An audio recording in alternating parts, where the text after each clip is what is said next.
What is going on, my dummies, and welcome back to another Digimon Deck Tech. In today's video, we are going over another revamp of Dark Masters deck.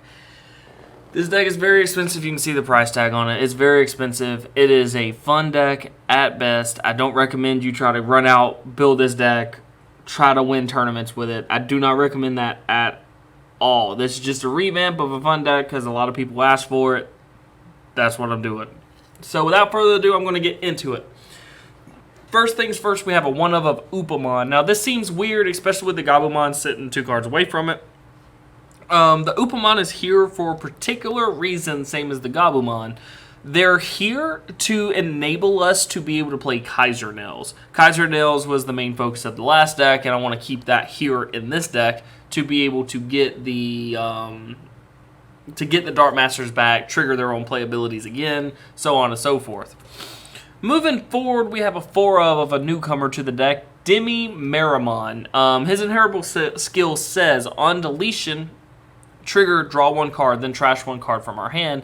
This allows us to excel stuff into our graveyard, but it also cantrips us into our Dark Masters, into our level 7s, so we can Kaiser Nails them to be able to close out the game. Pretty good. Really good.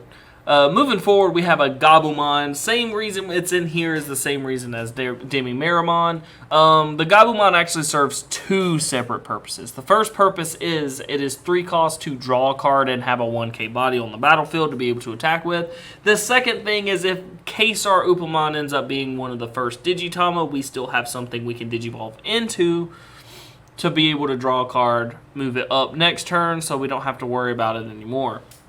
Moving forward, we play a 4-of Itmon. Itmon is 3 to play normally, 0 to evolve, 1000 DP. On deletion, we get to trash the top 3 cards of our deck. Pretty good card overall. This sets up for our Piedmon later game. So yeah, not much else really to say about him. So yeah.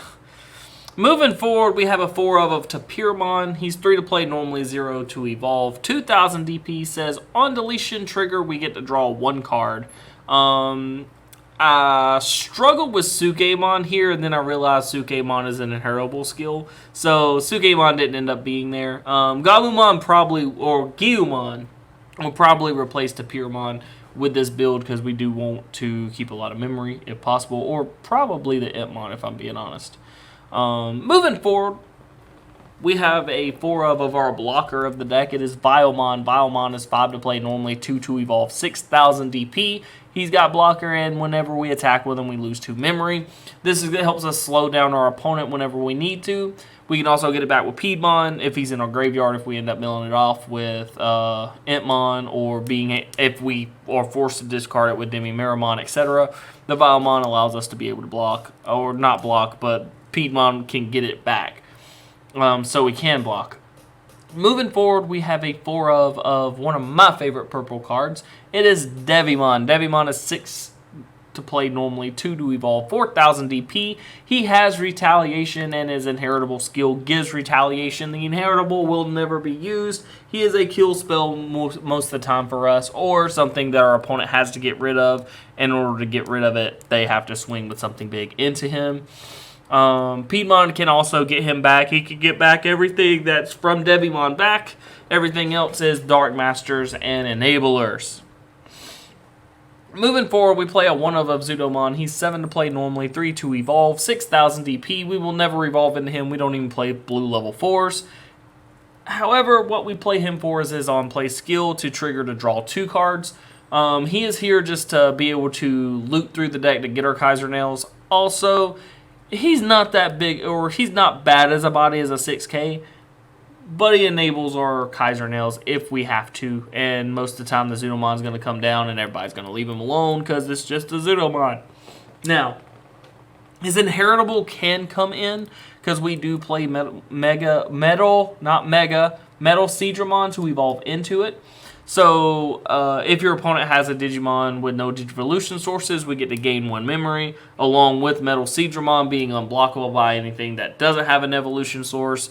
Zudomon can fit right in with that. Moving forward, we have our gold-colored Dark Masters. The Dark Masters themselves are the main theme of the deck.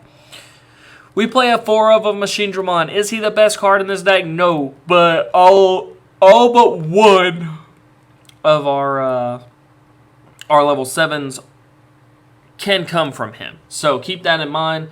He de-evolves too, so it keeps our opponent at bay with an evolution deck. He also has blockers, so he can slow down our opponent's aggro strategies. He's 12 to play normally, 4 to evolve, 11 KDP. On play, we did Digivolve 2 on 2 of our opponent's Digimon. Of course, like I said, it's a pretty good card. It slows our opponents down, and that's what we kind of want. But he is not the best card in this deck. However, he is the enabler for the black. Of course, I've said this in the last video for 1.5, but when the next set comes out, this deck changes dramatically, and it gets so much better. But yeah. Moving forward, we have a 3 of a Metal Seedramon. Again, the 3 of a Metal Seedramon allows us to bounce our opponent. If they're playing aggro, we have this option. But he's 11 to play normally. 3 to evolve, which does come in importance for Zudomon, etc. 10,000 DP, which is relatively low. On play, we return 2 of our opponent's level 4 or lower Digimons to their hand. So this gets rid of blockers. This gets rid of Rookie Rush. In a way, it slows them down.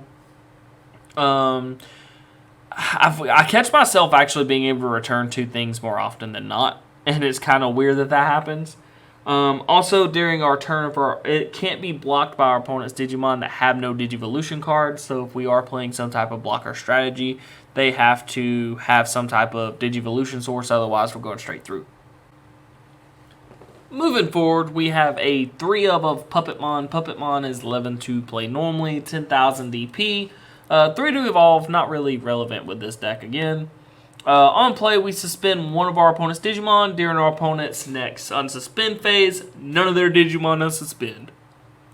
Now, this is really good. It slows down Rookie Rush. It gives us options for it. It can also slow it down enough for us to be able to get where we need to be. Puppetmon actually is the only card in this deck that does not have a level 7. Like I said, set 4 will change that, and this deck changes for the better. Also, when he attacks, we gain 1 memory. This is also beneficial for our Dark Masters, so we can be able to get 1 extra memory to play them if we have to, if our opponent is starving us. So, Puppetmon is one of the key ingredients to this deck. I'm not going to lie, being able to attack and gain a memory is also really good. Moving forward, we have one of the hearts of the deck, and also the big bad boss, which is Piedmon. We play 4 of them. He's 12 to play normally, 10,000 DP. 3 to evolve on a purple, which we don't play any purple, so that's irrelevant. He has retaliation, so we're able to kill our opponent's stuff whenever they attack into him or we attack into them. It's going to die regardless. And then on play, we get to play 2 level 4 or lower purple Digimon from our trash without paying memory cost. Their on-play skills will not trigger, but we don't have any on-play skills with our purple Digimon in the first place, so irrelevant. This is also one of the aggro strategies, and he is one of our level 7s, so in turn, we kind of need to play him. Now, it is cool to be able to have like a Millenniummon, be able to play Millenniummon on the Piedmon, the Millenniummon stays, and then Kaiser Nails out the Piedmon to get even more value out of it. It's insane. It's so fun to do, but it's not recommended to build this deck. Again, this is a fun deck. I cannot stress that enough. This is a fun deck. This is not going to win you tournaments, and if it does, congratulations, but I don't know what else to tell you. Moving forward, we have our big patches, or our big dudes. First things first, we have original Omnimon as a 1 of. He is 6 to evolve, 0 to 8 red or blue. We'll be putting this on Metal Seedramon always. He's 15 to play normally, which we shouldn't be doing in the first place. 15k DP, which is nothing to scuff at. It's the biggest in the game so far. When we Digivolve into him, we choose one of our opponent's Digimon and delete it, and delete all Digimon with the same name as that Digimon. Now, something I need to point out, and I try to point this out in every video that has this Omnimon in it. If it shares a name, that means it's got to be exact name. It cannot be something different. So, for example, Tyrannomon, Metal Tyrannomon, Rust Tyrannomon. You get 1. You don't get all 3. Even if you call Tyrannomon, it's got to be exact names only. Moving forward, when attacking, we can take a level 6 from underneath him, put it into our hand to be able to unsuspend him. So this allows us to be able to have our Dark Masters in our hand to be able to play them again. The 2 Omnimons are good for this. However, we also want to use Kaiser Nails, so it's kind of awkward. It just gives us more options to do what we need to do. Moving forward, we play a 3 of Millenniumon. Millenniumon is 15 to play normally, 6 to evolve on black or purple, meaning Piedmon or Machinedramon. 13 KDP, so it's not near as big as Omnimon or Alter S. However, he is good in his own little way. When we Digivolve into him, we take an opponent's Digimon, spin it to the bottom of the deck, and we trash all cards that were Digivolution sources under that Digimon. On deletion, if he had a Digimon up under him, or any kind of Digivolution cards up under him, we can put him back into play without paying the memory cost. So he is really hard to deal with, which makes him a good card in general. Along with that, he is capable of getting, he's spot removal just like Omnimon is. He gets rid of something altogether. I really like Millenniumon. Millenniumon is a very powerful card. Again, I don't see a reason or a world where you don't want to play this, honestly, at least in this deck. Or as a one-of in some black or purple decks, even if you can get your hands on one, it's always good to have, just in case. Moving forward, we have a one-of Omnimon Alter S. This is one of the expensive cards in the deck, along with Omnimon. He is 15 to play normally, 6 to evolve on red or black Digimon, 15 KDP. When we Digivolve, we trigger the Digivolve 1 on all of our opponent's Digimon. And then, all the Digimon whose power is 5,000 or less on our opponent's side of the field get blown up. So basically, he's a global for Rookie Rush, which is something that's very powerful. This allows us to go into Machinedramon and Digivolve 2 things. If our opponent can't come back from that or they have to play something else, then we can go Alter S, blow up your entire board. Alter S is just in here as a one-of because, of course, we only have one way to go into him, which is Machinedramon. And I'd like to keep it that way. Technically, we could do it this way and just add another Omnimon to the mix, but I like having these Puppetmons. Puppetmon is one of the reasons why this deck functions the way it does, so I just want to keep that clear. One thing that you probably notice about this deck that's different than the last deck. Last deck had Biomon in it, and this deck does not. That's because there's another card in this deck that allows you help with Kaiser Nails and also other decks. It's a really good card. We'll get down there to it in a minute. Moving forward, we have a 4 of Kaiser Nails. This is the bread and butter of this deck. This is the whole reason you would want to play the deck just like this. With Kaiser Nails, it's 4 to play normally. The security effect activates the main effect, so even if it does happen in security, we're able to get the effect off, which is insane. Main effect is choose one of our Digimon's Digivolution sources, place it into the battle area without paying the memory cost. So pretty much, I know that's a roundabout way to say it, but pretty much if we have an Alter S, we already activated the abilities and we have a Millennium or a Machinedramon up under it. Kaiser Nails, get the Machinedramon back, Digivolve 2, and now we have 2 dudes. Same with Millenniumon, we can do the same thing. So we can go Piedmon, get 2 things back, attack with the 2 things, attack with Piedmon, evolve into Millenniumon, and then next turn we can Kaiser Nails, get the Piedmon back to get 2 more level 4 lower purple Digimon. Really powerful card. I think it's underrated sometimes, but only if you build around it. That's the only issue. You have to build around Kaiser Nails to make this card worthwhile. Otherwise, it's just a card that's clogging up space in your hand most times. Moving forward, we have our last 6 cards of the deck. We play a 4 of Matashita. This is the starter deck variation. Is 2 to play normally. Security effect, plays it without paying its memory cost. Start of your turn, if your opponent has a Digimon with no Digivolution cards, gain 1 memory. A pretty good card.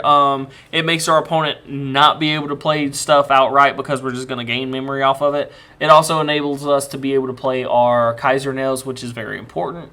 Moving forward, though, we have a newcomer in the last card of the deck, which is Mimi, the purple one from set 3. We play 2 of them. The play cost is 2. The security cost, as all tamers, puts it into play without paying the memory cost. All turns, when a player uses an option card, you may suspend this card to gain 1 memory. So pretty much, this works with Kaiser Nails, of course. We're able to rest it or suspend it for Kaiser Nails to make Kaiser Nails less. But we can also use it to our opponents or our advantage to our opponent. So if they play like a Gaia Force, we're able to gain even more memory off of them. Or a Sciotus Breath. Or let's say they try to Hammer Spark us. We can rest it to negate the Hammer Spark. So on and so forth. So Mimi's not a bad card at all. I really thought about maybe doing a 3-3 split. If you wanted to do that, that's up to you. But having the Mimi on the battlefield is sometimes very, very powerful. And it makes our opponent have to worry about what they're going to do and how they're going to do it. But guys, that's the deck overall. Again, it's a casual deck. I don't recommend taking it to tournaments or whatever. But it is a very fun deck, to say the least. If you enjoyed this video, leave a like and comment down below. Tell me what you think about it. Tell me if you want to see it in like set 4 Greatest Legends. Like if you want to see it in Great Legends and see how it runs and functions there, leave it in the comments. I will get to it, I promise. Also, don't forget to hit that subscribe button. Every subscription helps the channel, and the more subscriptions I get from Digimon content, the faster and quicker I try to get it out. But until next time, guys, have a blessed one.